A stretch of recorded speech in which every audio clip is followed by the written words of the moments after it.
Hello दोस्तों, आज हम अफ्रीका महाद्वीप को एक ही वीडियो में डिस्कस करते हैं। ये आपको दिखाई दे रहा होगा, ये अफ्रीका महाद्वीप है। ये अफ्रीका महाद्वीप में कुल 54 देश हैं और इसके अन्य उपनाम जो कि अंध महाद्वीप, भविष्य का महाद्वीप और मानव सभ्यता का पालना है। इसकी खोज 1883 में डेविड लिविंगस्टोन ने की थी।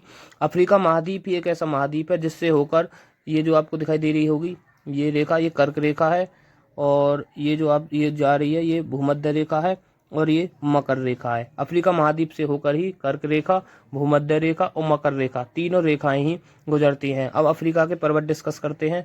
ये एटलस पर्वत है जिसकी सर्वोच्च चोटी जो है, सबसे ऊंची चोटी माउंट ट्यूबकल है। लेकिन अफ्रीका महाद्वीप की सबसे ऊंची चोटी यहाँ पर तंजानिया में किलिमंजारो है। अब हम मरुस्थल डिस्कस करते हैं। ये सहारा मरुस्थल है जो कि विश्व का सबसे बड़ा गर्म मरुस्थल है। और यहाँ दिखाई दे रहा होगा कालाहारी मरुस्थल। कालाहारी मरुस्थल से ये प्रश्न बनता है कि कालाहारी मरुस्थल में कौन सी जनजाति रहती है, तो कालाहारी मरुस्थल में बुशमैन नाम की जनजाति रहती है। अब अफ्रीका की झीलें डिस्कस करते हैं। अफ्रीका की झील, ये विक्टोरिया झील है। जो विक्टोरिया झील से सबसे महत्वपूर्ण प्रश्न ये बनता है कि भूमध्य रेखा ये जो दिखाई दे रही है आपसे, ये विक्टोरिया झीलों के बीचों बीच से होकर गुजरती है। और विक्टोरिया झील के बराबर में ही एक और झील है जिसका नाम है टैंगनाइका झील। टैंगनाइका झील जो है विश्व की सबसे लंबी झील है। अब अफ्रीका की नदियां देखते हैं। अफ्रीका में ये जो नदी दिख रही है आपको, नील नदी है।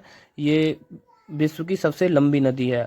तो जो सबसे महत्वपूर्ण प्रश्न अफ्रीका महाद्वीप से उठता है वो ये है कि आपको जो दिखाई दे रहा होगा भूमध्य रेखा, ये भूमध्य रेखा को कौन सी नदी दो बार काटती, तो भूमध्य रेखा को कांगो नदी, ये दिखाई दे रही होगी कांगो नदी, यहाँ से इसको एक बार यहाँ से काटती है, फिर एक बार इसको यहाँ से काटती है। इसी प्रकार मकर रेखा को भी लिम्पोपो नदी एक बार यहाँ से काटती है और एक बार यहाँ से काटती है।